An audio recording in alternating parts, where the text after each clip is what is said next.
Welcome to the London Property Podcast, your go-to source for navigating the complex and ever-changing London real estate market. Our digital marketplace provides informative and educational content from industry leaders through podcasts and videos. We cover various aspects of the real estate experience, including buying and selling, finance, law, tax, construction, design, and more. Join us as we delve into the latest trends and developments in the market and gain valuable insights from our panel of experts. Hello and welcome to London Property. I'm your host Farnaz Fazaipour, and today we're delighted to welcome back to the show Alan Kennedy, who is a tax expert, and I think it's a very topical time to have you back on the show. Welcome back, Alan. Thank you, Farnaz. Just for our listeners who might not have listened to some of our previous conversations with you, can you just give us a 30-second view into who is Alan Kennedy and how you got to be here today? Sure. So I'm the founder of a small boutique tax practice called Trident Tax, which is based in central London, Manchester and Birmingham.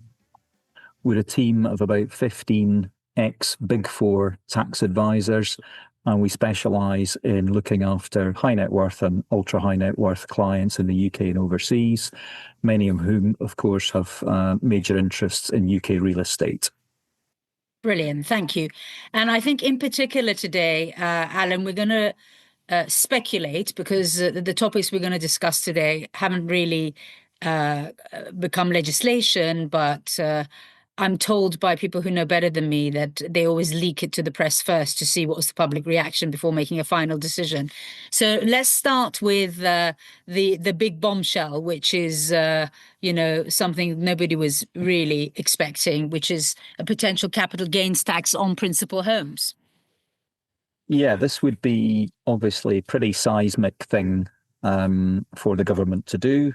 It would be extremely unpopular with homeowners. And of course, it would wreck a lot of people's retirement plans because people who want to downsize and are counting on a certain amount of money, being freed up when they sell their property, might find that that is suddenly 24% less than they've been expecting. Right. And is this, judging from previous experience, would this be after you've paid your bank loan, or are they do you think it's going to be on the value of the property? It's always on the value of the property. So, there's a popular misconception really that if you have a mortgage on a property, you haven't really made a profit until you've paid off the mortgage. But the tax legislation doesn't work that way. So all you're looking at is the cost of the property plus any costs of acquisition, plus any costs of either extending the property or improving or altering the property.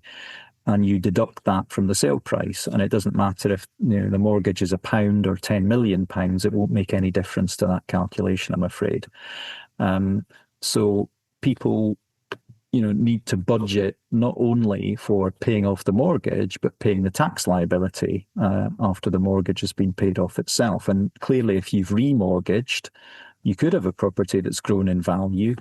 You could have no equity left because you've used the money for something else. And therefore, when you sell the property, there'll be enough to pay the bank, but there may not be enough to pay the tax bill. And that would put people in an incredibly difficult position. So they call this unearned income, don't they? The value of your property going up, or am I mistaken? Well, it's just capital gains. So it's pure capital profit. And, I think the other interesting aspect of all this, apart from people who may well be disincentivized from downsizing to free up cash because it's going to cost them, a tax bill to do that, is another reason people may not sell at all, is that people who are getting elderly, if they die and then the value of their property is subject to inheritance tax, when it's inherited by their children, for example, the value of the property when it's sold for capital gains tax is rebased to the value at the date of death.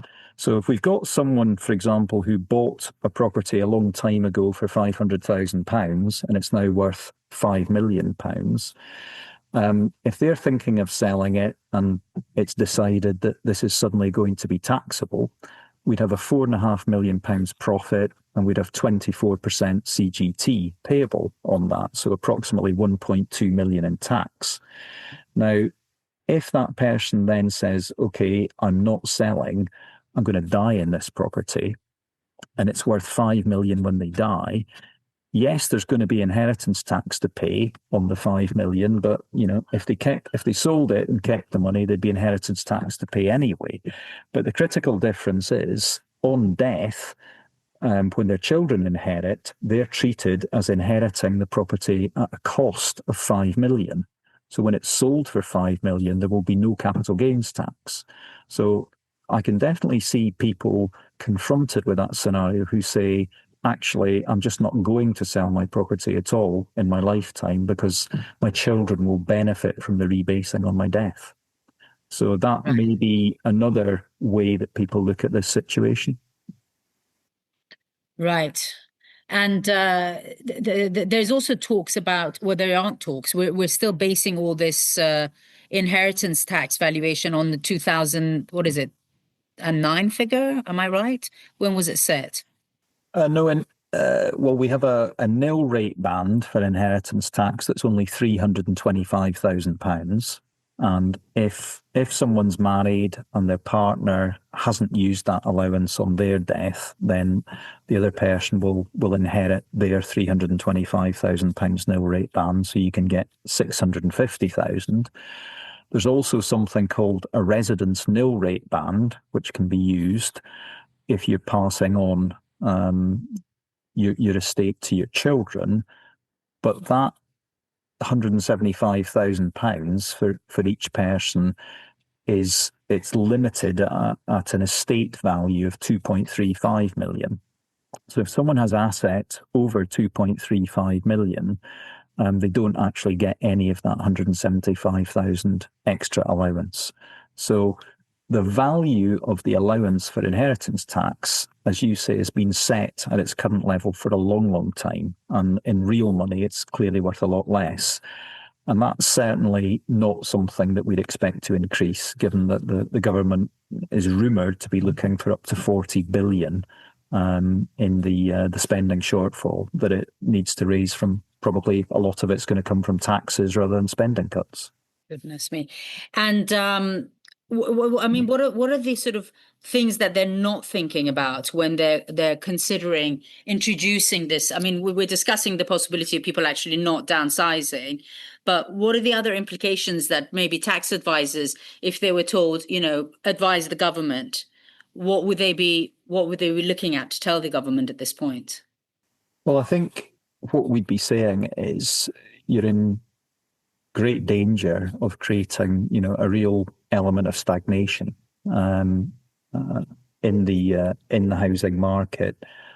Maybe not so much at the first-time buyer end, because if people want to buy, they're going to buy, and selling the property is a long way off when you're just buying your first property. So the government might think, well, okay, we're going to do something on stamp duty land tax that helps stimulate buyers. So the other rumour, of course, at the moment, if we can call it that, is a potential replacement of stamp duty land tax with some form of annual taxation based on the value of a property. Now that is sort of getting into the realms almost of a wealth tax. Whether the annual tax on a property would be based on the actual value of the property, or whether it would take into account the net value after borrowing, I don't know. I would suspect it would just be the gross value of the property, and it wouldn't take borrowing into account. And they might take the view that, stamp duty land tax has just become so expensive that it is creating, stagnation in the market already, which I'm sure, you've seen from your own experiences. Yeah, most of my colleagues would say that the last 10 years have been affected by stamp duty. Yeah, because I think now, at certain levels, if you get up to, over £1.5 million even, and if you're a foreign buyer and if you're a company, for example, you can be paying 19% stamp duty land tax, which is absolutely huge. I'm not really aware of any other tax in another country on property purchases that could be as high as that. So it is a severe sort of impediment to people buying, but it obviously all depends on what it's replaced with. And it might be, the government clearly want to raise more money, not less. So although they might do something about SDLT, the view has to be that they will get their money back in the long term. Yeah, I mean, there was a side of me that when all these stamp duty rises were being added, and you sort of think, well, that kind of is almost the developer's profit that's coming in the stamp duty. So maybe the logic behind it is to stop the developers from making money out of the market and allowing the market to go back to the locals. That was sort of my positive look on that, on the stamp duties just kept going up. Yes. Then that kind of puts them out of the market and allows the stock to come back to kind of end users. But I think we've had quite a correction. I mean, now when we go to see a client, you're almost asking them, did you buy between 2005 and 2007, or did you buy between 2015 and 2017? Because their expectations are going to be completely different based on how much they're suffering. But it does help. And it would be a positive if the stamp duty was to go. But I think if we had to start paying £10,000 a year, on an annual basis for properties worth over £1.5 million, that's going to cause a lot of problems for a lot of people. It is. And I think, stamp duty is particularly difficult for first-time buyers. Obviously, they've got certain allowances, which don't go a long way in London, but it does help a little bit. But I think for other buyers, who are not buying their first property, generally what you're hoping to do is fund the SDLT from the sale of your existing property. And, you can't borrow that money from a bank. You have to find it from somewhere. If you don't have the cash reserves already, the only place you're getting it is from the sale of your property. Now, if someone doesn't have to pay SDLT, but they don't necessarily have ready cash, as you say, let's say it's going to cost them £10,000 a year in some form of annual property tax, where is that money going to come from? I can't imagine they're going to be, able to borrow that money easily, but we might see people getting into a cycle of remortgaging just to pay the annual tax on a property. And if people can see that that's what's ahead of them, I don't think that's going to encourage them to buy a new property. And again, people may just want to sit there. And again, it may have the effect of stagnating the market. Yeah. And you can't rent. I mean, maybe there is a big plan to get everybody to move out of London, because you also can't rent because the stocks have been getting less and less and less, because the individuals have been taxed out from not being able to afford the cash flow because you can't deduct your interest payments from your income. So, they're coming at it from every single angle. And I think that, sooner or later, these governments have to make these decisions in association with like a group of professionals that actually, look at property day in, day out, so that they can actually get it right. Because it seems to be like this ping pong for political gain is always property, isn't it? Yeah, I think we've had probably for the last 12 years, we've had, a number of changes on stamp duty, land tax, capital gains tax for non-residents. We've had the annual tax on envelope dwellings for properties that are owned by companies that are not rented out commercially. And I think all of this has had the effect of driving prices down or keeping prices very flat. And certainly for our buy-to-let clients, we'd never advise someone now to buy property in their own name. The advice has to be buy through a company. You will at least get your interest costs as deductible. And as long as you're not going to use the property privately, if you already own residential property, the company will pay an extra levy in stamp duty, land tax, but it's the same amount that you would pay as an individual anyway. So at least you get your interest costs fully deductible. So it's difficult to see what they're going to do without really harming the market in some way, shape, or form. And I think currently the system is biased against landlords. There's no doubt about that, and it's also biased against the upper end of the market. But we've done certain things to our tax system now that means a lot of wealthy people are leaving the UK. Lots of our clients are leaving, and it does raise the question of who are going to be the buyers of the high end stock in London. Yes, well, if you go to our YouTube channel, you'll have 4 experts talking about that. It was actually last month that I interviewed 4 top agents on the subject, and it was very interesting to see all the different comments. Well, one particular comment was there was nothing more mobile than a super wealthy person. Absolutely. Because they can go anywhere and they've got houses everywhere. The more money they have, the more mobile they are. And it's never been easier to move around the globe. As long as you can get access to the countries that you want to be in, there are many, many countries that you'll be welcomed in with open arms. We seem to have gone out of our way to make ourselves unattractive to wealth creators.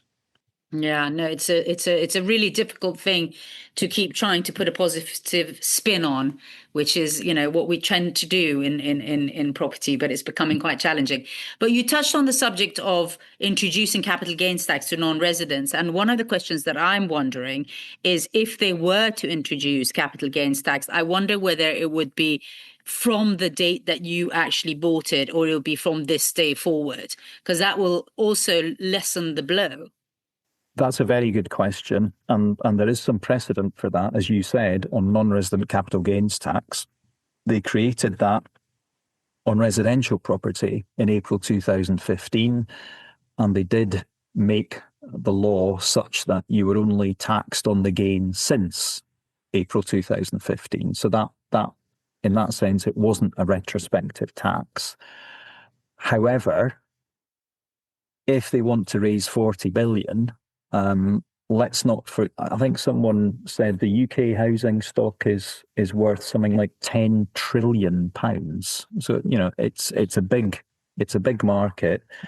They'll be doing the sums to work out whether they can get their money quickly enough by rebasing everyone to whenever the budget date is, probably October 25.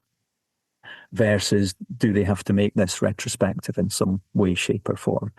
I think if it was fully retrospective, it would probably just result in lots of people refusing to sell properties. And as I said earlier, if they're owned individually, saying, right, this is where I stay, I'm just not going to sell this property, and it will be inherited, and they won't get the capital gains tax at that point. But it may be that the housing market is so huge that they can afford to say it will be rebased.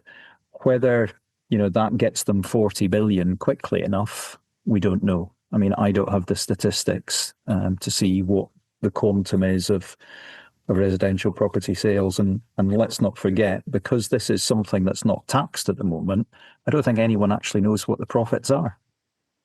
Yeah, well, I guess they can work it out from the transactions that happen, I suppose, and the values of the transactions. But yeah, they'd have to do a lot of research, I think, to go looking back over probably land registry records and say, okay, what was sold last year? What would the collective profits be? How much money would this generate for us? And I don't know how easy or difficult it is to do that kind of exercise. But, bear in mind the national insurance increase for employers, I think, was targeted to raise 17 billion. And, we're looking at collectively, apparently 40 to 50 billion that they need. So more than, 2 to 3 times that amount. Yeah. When you said, can they raise it quickly enough? I couldn't help by having a cheeky thought as to quickly enough before they're voted out. Well, I think we have another, and it's all reversed another 4 years.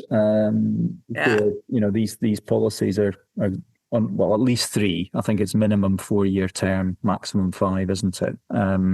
So you have to say it's a minimum 3 years. But yes, we're certainly are talking to people who have a sort of a hang on in their mentality. which is that they believe certain things will be reversed. So the restrictions on business property relief for inheritance tax, for example, people are taking the view there'll be a change of government and those policies will be reversed. But I think it all ultimately depends on the state of the public finances at the time a new government's elected and whether they feel they can afford to reverse these tax changes. If we look at the current rate of VAT, it's 20%. I don't think many people really recall the fact that that was supposed to be a temporary increase due to COVID and the money that was needed. And no one even thinks about the 20% VAT rate as a temporary rate anymore. I don't see any lobbying for it to be reduced. There's clearly no prospect of it being reduced. But I think the point is, once taxes are in place and the government becomes accustomed to that revenue stream, it's often, a difficult or unlikely process that gets reversed, and that's a big worry. Yeah, somebody else does the bad cop job, and then it stays in place because it brings in the money.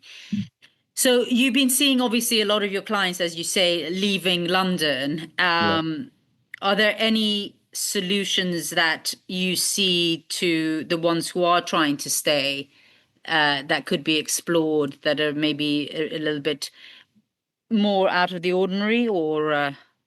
Well, I think, a common theme with our clients, our wealthy clients who are leaving the UK, who are not UK people to start with, is that they're tending to keep their London properties, but making sure they spend a reduced amount of time in the UK so that they can be non-UK tax resident. Yeah.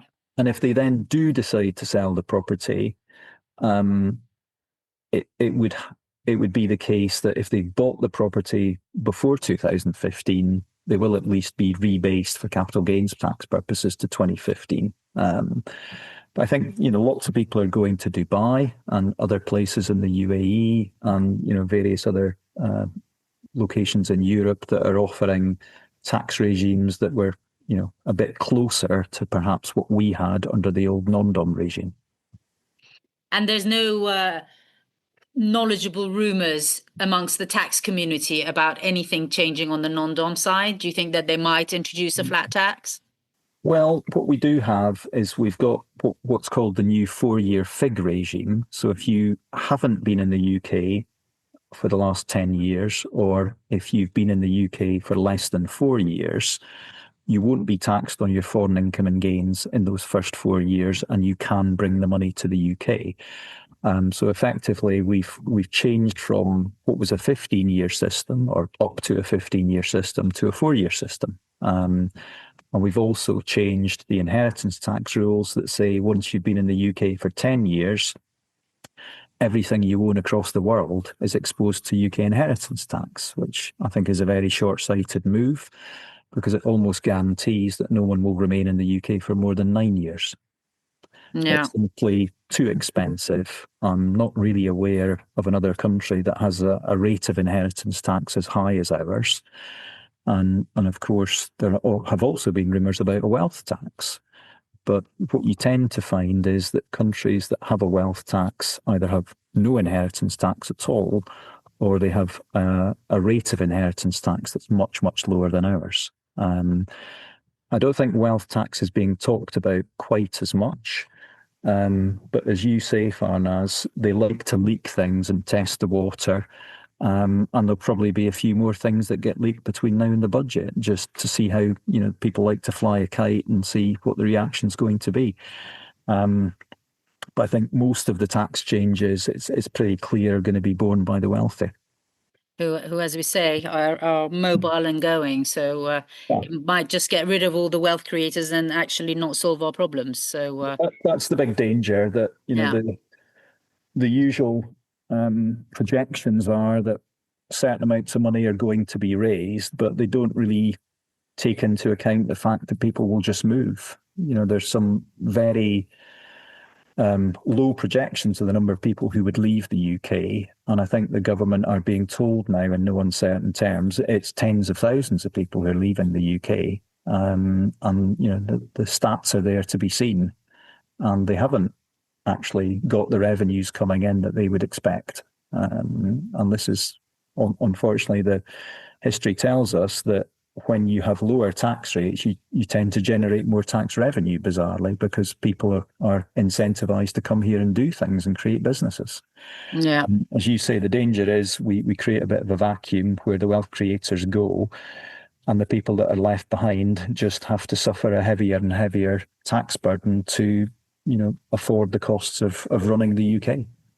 Yeah, no, it is a very, very difficult time, I have to say. Then just keeps adding to the bad news. Kind of unrelated to this particular subject, and I'm just going to ask you this question because we do these news bulletins, and it comes, things come up that we hear about, and then I don't know how relevant they become or not. But I was reading about something called the family investment companies. Yeah. So can you just tell me a little brief about what is the family investment company? Is that going to help any of our listeners in how they structure themselves for generations to come? Family investment companies are just companies. So there's nothing really special about them. Sometimes unlimited companies are used for privacy purposes. What they really enable is investors who are suffering higher tax rates on their financial portfolio investments, maybe 40 to 45% on income and 24% on gains. So maybe very roughly they'll pay an average tax of 30% on their investment returns. If you instead use a company to make your investments, and you and possibly other members of your family, but not necessarily, own the shares in that company, then the tax rate will be approximately half. And that's because the maximum tax rate for a company is 25%. And in general, dividends that a company receives in most cases are completely exempt from tax, which helps pull down the average to less than 25% blended tax rate for a company. And what people often do is lend money to a company. And then when they need some money back, they don't have to take a dividend and pay personal income tax on the dividend. They simply take a loan repayment from the company. So family investment companies are something that has, a phenomenon really that's become increasingly popular over the last 10 to 15 years. And obviously, as tax rates stay stubbornly high, more and more people look at that option. And is that something you can put property into as well? You certainly can. The problem with property is that if you've already got a property, you've got two problems when you want to transfer it to a company. One is capital gains tax, if it's standing at profit, and two is stamp duty land tax, because as soon as you put a property into a privately held company, it's treated as being sold at the market rate for SDLT, and that's where there's a problem. People who run a fully fledged property business and are, working at least 20 hours a week can benefit from something called incorporation relief, which can mean that there are no capital gains and also no stamp duty land tax. So there's an SDLT relief as well. But for the SDLT relief, you must be in a partnership already. For the CGT relief, you don't need to be in a partnership. But frankly, even if you got the CGT relief, the SDLT cost, if you're a sole proprietor, may be enough to stop you incorporating anyway. But that's certainly a path that a lot of people are going down. I think there's been some abuse of those reliefs, and people who are not really working enough in or actively enough in those businesses are being looked at by HMRC. But if you're genuinely doing the hours and you genuinely have a partnership, incorporation can certainly help. Right. Okay. But you can't buy new property in a family investment company to structure yourself better. You absolutely can. Right. There's nothing to stop you doing that. And although the company will pay the 5% SDLT surcharge, as I call it, if you're an individual who already owns a residential property anywhere in the world, you'll pay that 5% anyway. So if you want to get your interest relief in full and you're happy that to take the profits out, you may have to take a dividend, and unless the company already owes you money, we'd certainly be looking at company vehicles for real estate investment. Right. Okay. So no, but my question was, if you are in a family investment company, then does that mitigate the other taxes that apply because you're in this structure? What taxes are you thinking of? So let's say, you want to start investing in property in the UK and you decide to go down this route, then you will only be paying.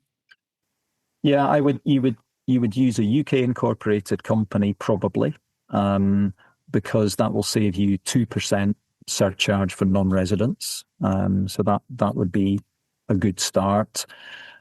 You will be limiting the rental profit tax to 25%, which could be a lot higher, could be 40 or 45 as an individual. The capital gain is slightly worse in a company. It's 25% versus 24 for an individual. But of course, as part of the revenue raising measures in the budget, who's to say that CGT will not be increased?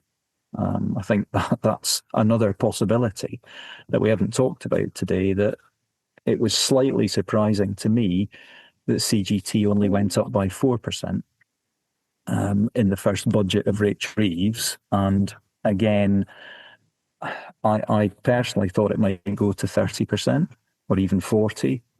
So whether I don't think there's been any rumours about this, but that's, I guess, another possibility.